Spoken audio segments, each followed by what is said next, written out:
Hai guys, aku Nelly Salsabila dari kelompok 4 dengan NIM 0072411048. Pada video kali ini aku nggak sendirian, jadi aku sama teman-teman aku akan menyampaikan rangkuman materi dari pengembangan produk yang akan dibahas dalam beberapa technical meeting.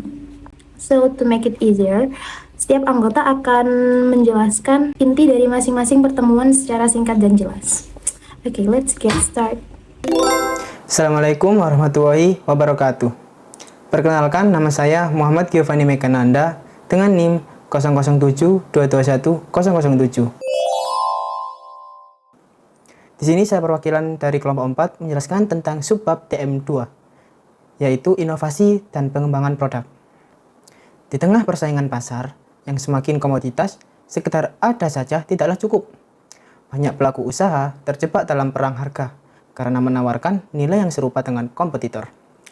Namun, seorang pemimpin pasar memahami bahwa keberlanjutan bisnis bergantung pada satu pilar utama, yaitu pengembangan produk.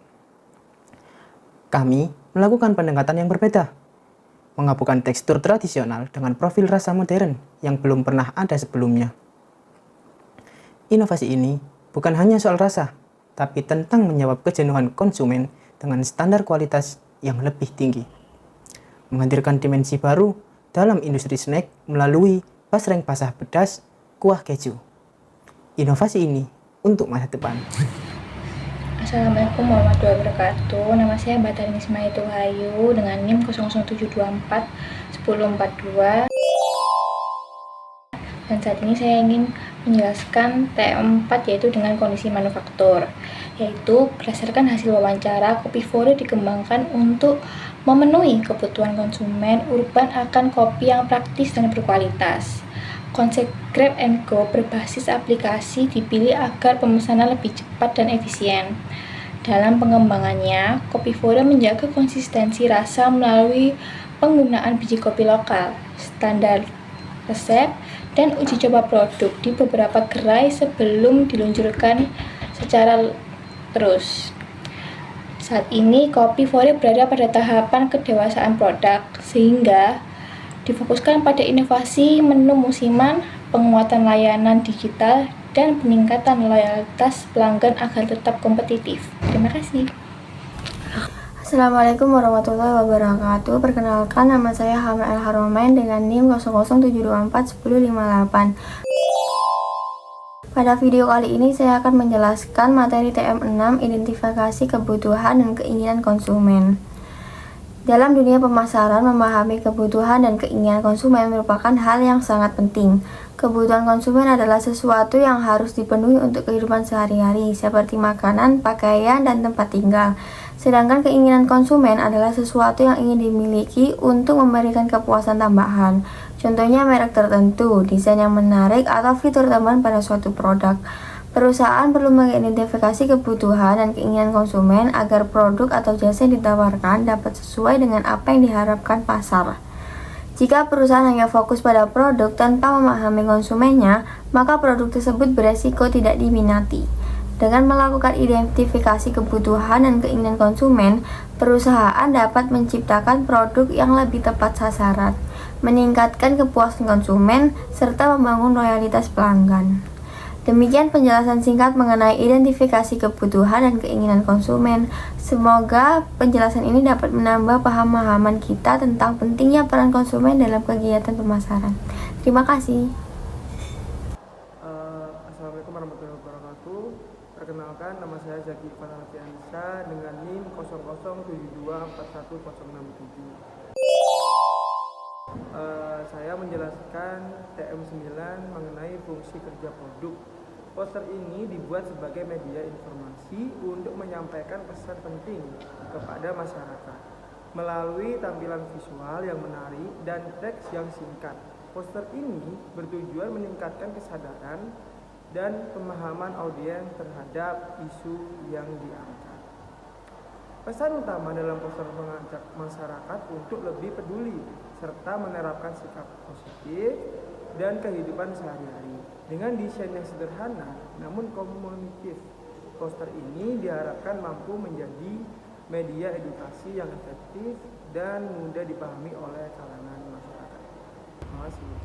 Baik, perkenalkan nama saya Wiliana Watirfani dengan NIM 0072411071. Di sini saya akan menjelaskan pengantar PSDM atau bisa disebut pengembangan sumber daya manusia. Di sini saya akan menjelaskan PSDM adalah proses sistematis dan berkelanjutan untuk meningkatkan pengetahuan, keterampilan, sikap, dan kompetensi manusia agar mampu bekerja secara efektif dan produktif. Dan juga PSDM berfokus pada pengembangan potensi individu maupun kelompok guna mendukung pencapaian tujuan organisasi dan pembangunan secara luas. Dalam konteks organisasi, PSDM mencakup berbagai kegiatan seperti pendidikan dan pelatihan, pengembangan karakter, peningkatan kapasitas, serta pembentukan karakter dan etika kerja. Tujuan utama adalah menciptakan sumber daya manusia yang lebih berkualitas, profesional, adaptif terhadap perubahan, dan memiliki daya saing yang tinggi. Perkenalkan, nama saya Syafarista Zahra, NIM 0072410044. Di sini saya akan menjelaskan TM12, yaitu faktor produksi. Faktor produksi merupakan semua sumber daya yang kita gunakan untuk membuat barang dan jasa. Faktor produksi sangat penting untuk menentukan seberapa lancar dan berhasilnya kegiatan ekonomi kita. Secara umum, faktor produksi dibagi menjadi 4 jenis utama, yaitu sumber daya alam, tenaga kerja, modal, dan kewirausahaan. Sumber daya alam mencakup semua kekayaan alam yang bisa kita manfaatkan untuk produksi, baik yang bisa diperbarui maupun tidak bisa diperbarui. Tenaga kerja adalah kemampuan fisik dan intelektual manusia yang kita gunakan untuk menjalankan kegiatan produksi. Modal merupakan barang atau alat hasil produksi yang digunakan kembali untuk menghasilkan barang dan jasa lainnya, seperti mesin, peralatan, dan bangunan. Sementara itu, kewirausahaan adalah kemampuan mengorganisasi dan mengombinasikan seluruh faktor produksi secara efektif, termasuk keberanian mengambil resiko dan kemampuan inovasi. Keempat faktor produksi tersebut saling berkaitan dan harus dikelola secara optimal agar proses produksi berjalan efisien serta menghasilkan output yang maksimal. Sekian dari saya. Wassalamualaikum warahmatullahi wabarakatuh. Oke, jadi dari semua pembahasan tadi, bisa kita lihat kalau pengembangan produk itu nggak cuma soal bikin barang aja. Ada banyak hal yang saling berkaitan, mulai dari kondisi pasar, apa yang akan dibutuhin dan diinginin dari konsumen, sampai proses produksi dan pengelolaan sumber daya. Kalau semua aspek itu dipahami dengan baik, produk yang dihasilkan bisa lebih tepat sasaran dan tepat bersaing. Oke, sekian dari kelompok 4.